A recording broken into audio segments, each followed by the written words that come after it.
So, hey, do you want to tell the people your name and what it is that you do? Yeah, so my name is Kain. Should I take this? Yeah, absolutely. Okay.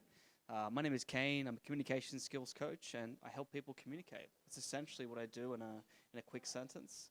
I'm also an author. I also have a podcast, but mainly I'm just focused on helping people communicate because, Cliff, it's the number one skill in any avenue of life, whether it's entrepreneurship, whether it's getting a wife, whether it's just getting better at business. If you can't communicate, then it's really, really difficult to get that. So that's why I focus on that skill, and that's why I really like helping people solve that problem.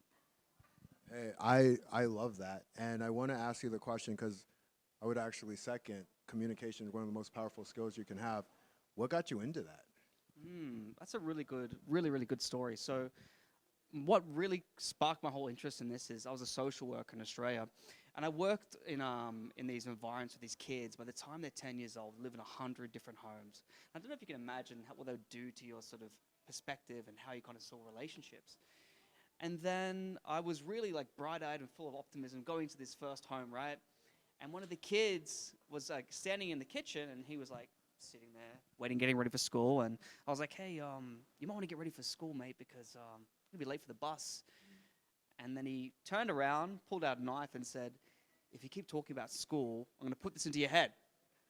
And I was completely shocked, right? Yeah. My mouth went dry, my heart was beating in my chest, and I don't remember anything in university about knife negotiation skills, you know?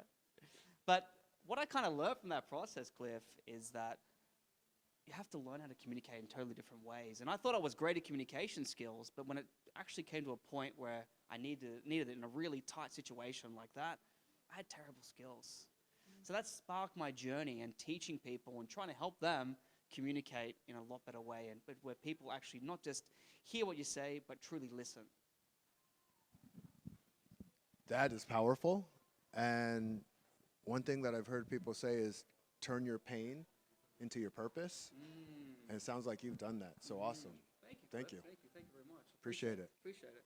And I just want to bring up this book that I got today. So I actually came to America to launch this book, and this is why I've got these stunner shades on, because when the lights are bright, you need some relief for your eyes, right? I like it.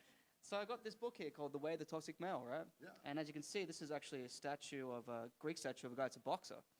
And I put some shades in it because the whole concept of toxic masculinity is thrown around now for men. And I think a lot of guys are kind of struggling, whether it's like, do I be a man and kind of get into that sort of realm, or do I follow the other advice of like connecting and being true to my feelings, right?